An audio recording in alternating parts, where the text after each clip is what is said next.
Assalamualaikum warahmatullahi wabarakatuh. Oke, pagi ini kita akan mempelajari tentang mikroskop, baik dari segi alatnya, kemudian fungsi dari masing-masing bagiannya, lalu macam-macam mikroskop, lalu siapakah penemu mikroskop tersebut. Mikroskop merupakan salah satu alat penting dalam kegiatan praktikum biologi di sekolah. Mikroskop juga berfungsi untuk melihat benda-benda ataupun organisme yang berukuran sangat kecil. Macam-macam mikroskop itu ada 4. Yang pertama ada mikroskop monokuler, ada mikroskop binokuler, kemudian ada juga mikroskop sederhana dan mikroskop elektron. Mikroskop elektron memiliki kemampuan memperbesar paling tinggi, yang mana dia dapat memperbesar benda sampai 500.000 kali. Mikroskop ini menggunakan elektron sebagai ganti cahaya. Satuan yang digunakan pada objek yang dilihat melalui mikroskop adalah mikron. 1 mm sama dengan 1000 mikron, yang mana perbesaran total didapat dari hasil perkalian perbesaran lensa objektif dengan lensa okuler. Misalnya begini, pengamatan menggunakan lensa objektif dengan pembesaran 45 kali dan lensa okuler perbesaran 10 kali, maka perbesaran total adalah 10 kali 45 sama dengan berapa? Yaitu 450 kali ukuran semula. Selanjutnya adalah bagian-bagian mikroskop. Yang paling ujung atas itu namanya lensa okuler, ada juga paling tengah namanya lensa objektif yang dekat dengan bahan yang akan kita amati, ada juga tombol pengatur fokus. Nah, di situ fungsi dari tombol yaitu agar kita lebih fokus kepada bahan yang akan kita amati. Untuk selanjutnya akan kita bahas masing-masing dari fungsi bagian-bagian mikroskop.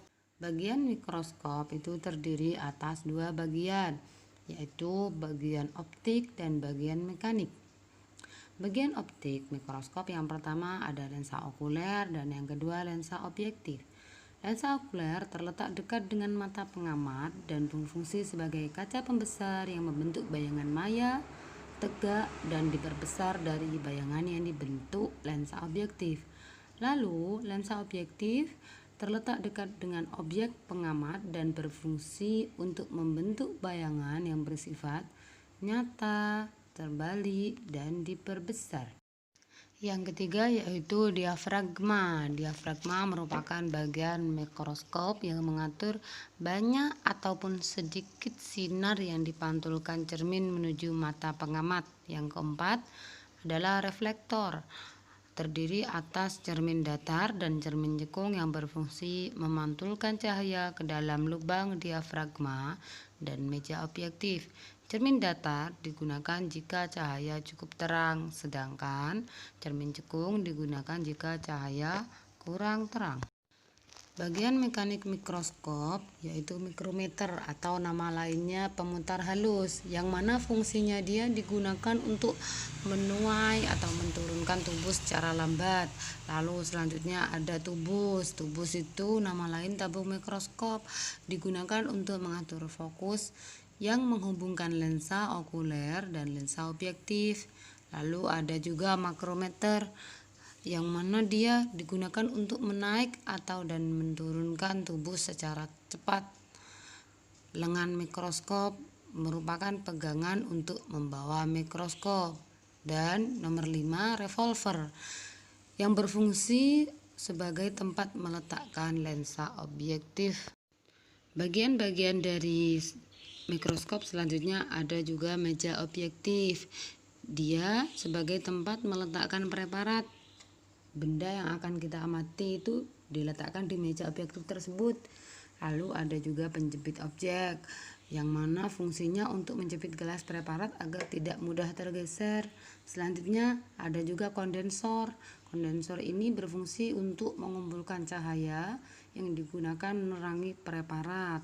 Lalu ada juga engsel inklinasi atau skrup, digunakan untuk mengubah sudut tegak lurus mikroskop. Ada juga kaki mikroskop Dia merupakan penyangga dari mikroskop. Oke, selanjutnya yaitu cara menggunakan mikroskop. Bagaimana caranya? Yang pertama adalah mikroskop kita bawa dengan tangan pertama menumpu bagian kaki mikroskop, sedangkan yang kedua memegang bagian pegangan mikroskop.